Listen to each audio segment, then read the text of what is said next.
What's going on, you rascals? Tobin here with you. Thanks for checking us on out. Hope you're doing well. And very exciting. You know, it's draft week is upon us. Miami Dolphins not picking in the first round. Thanks a lot, Tom Brady. I really appreciate you never answering for your crimes, flirting with the Dolphins. You know, everybody's always out here. They're blaming Bruce Beal and Stephen Ross. You know, it's Tom Brady's fault. This guy always has his hand in the cookie jar of nonsense. And all of a sudden, no first-round pick. So it's like Thursday. Everybody's got this party to go to tomorrow. Dolphins don't have it because of a damn tampering. And, you know, they also put a first-round pick out on Bradley Chubb, you know. So the Dolphins have gone full F them picks, as they are all the way in. Bradley Chubb, he was speaking to the media this week. And I had some interesting things to say. I thought there was some good insight from Bradley Chubb, the astronaut. You know, letting people know that it wasn't an easy transition over to his first. You didn't know people, right? You get into an environment. Dude didn't even know about Miami traffic. Let me tell you something.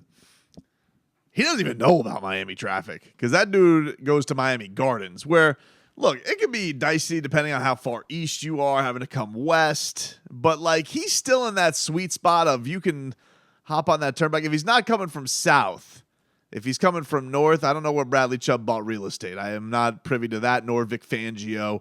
Maybe they could have consulted one another.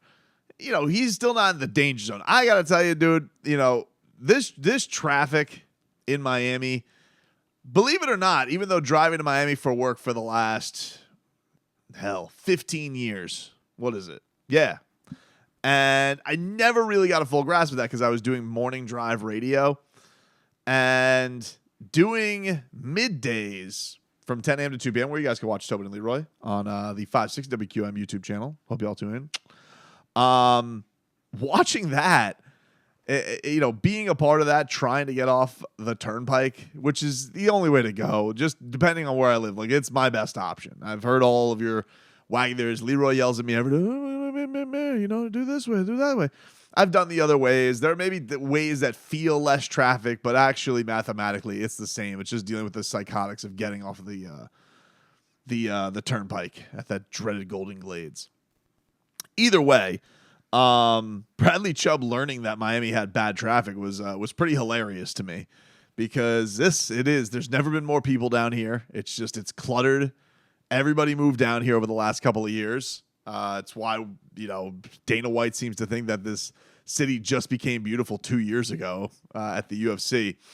But I did find interesting him talking about a couple of things. You know, one was getting adjusted to the city. The other was just getting adjusted to people, just not knowing people, you know, getting used to what it was like, you know, being at a place that's new and you're dropped in the middle of the year. It's very, you know, it's not common that you have a guy who is it's a blockbuster deal right in the middle of the year. You give up a ton, you get a monster contract in the middle of the year. It happens, but it's not common.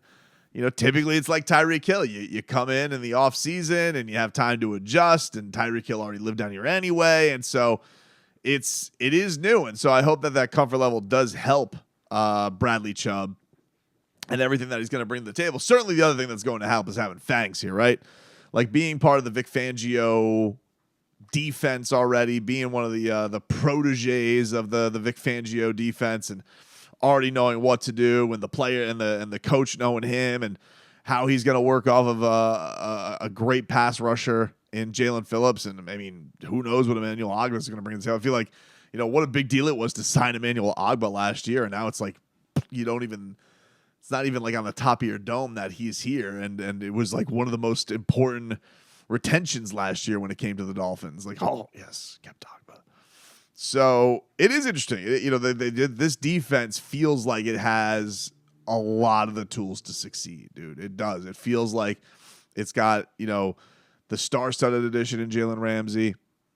You got a pissed off, revamped, enraged, ready to shut up the doubters, Xavier Howard. I love the fact that Xavier Howard was out here like calling out his doubters and his haters and saying people think he's washed. The things you posted on social media is people think you fell off and the whole time you was loading up.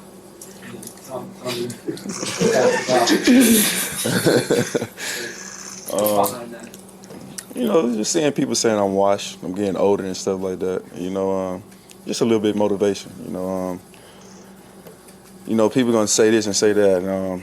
I've been proving the critics wrong my whole life, so it's nothing new.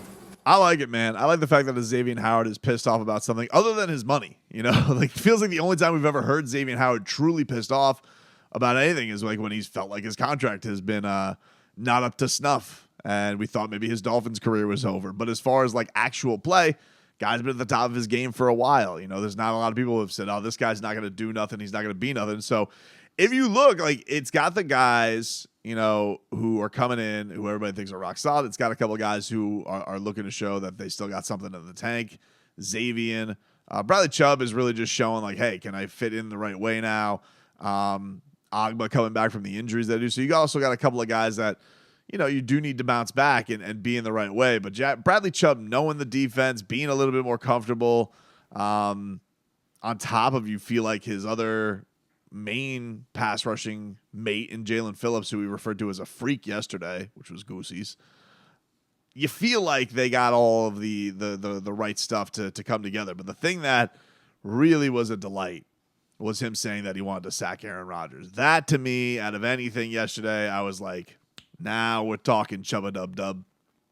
I'm excited, man. It's an opportunity to play against one of the best quarterbacks to ever play the game. I'm excited to compete against that twice a year. The game plan that goes into each and every week plan. I mean, each time I play him, everybody's like on a, you know what I'm saying? It brings out the best in everybody. Everybody knows that, okay, yeah, we got A-Rod this week, so we got to be on our P's and Q's. And now we just got a division full of great quarterbacks, man. So I'm excited to be in the mix and be competing towards the end of the year when it really counts and stuff like that. So it's going to be fun, man. I know he's excited to play. You know what I'm saying? A lot of the good edge rushers we got in this division as well. So it's going to be fun. Have you sacked him? Nah, I haven't sacked him. I got a couple hits on him, but I never sacked him yet. So this will be a perfect opportunity too. Yeah, time's a ticking, Aaron. You know, getting introduced as a New York Jet today. New number 8 over with the New York Jets. He's done doing his ayahuasca and his, listen to his didgeridoo and whatever spirit quest or darkness retreat that he's on. And now Bradley Chubb's ready to sack him, dude. You're in trouble, dude. In trouble. That's what's coming down, man. And look, a division full of quarterbacks that are good, excluding Mac Jones, of course. Dude's a bum. This is going to be a really fun division. I think with Aaron Rodgers getting into this, you know, everybody last year painted the AFC West as like the division of quarterbacks with them getting Russ and, you know, with Mahomes, obviously the best going right now. Herbert, and then, of course, you know, I thought Derek Carr with Devontae Adams was going to be a thing. It really didn't turn out to be that way. You know, most of the years, Los Angeles was pretty mediocre. They kind of came on late. And obviously, Kansas City's a monster. They're a multi-time champion, but they were, you know, they're helping the curve there by a big degree. And Russell Wilson was really hurting it. So you had like all of these games from the AFC West as primetime games last year. And then this year, it's like you look at the AFC East, it's like tell me that every Dolphins-Bills and every Dolphins-Jets game and every Bills-Jets game shouldn't be on national television.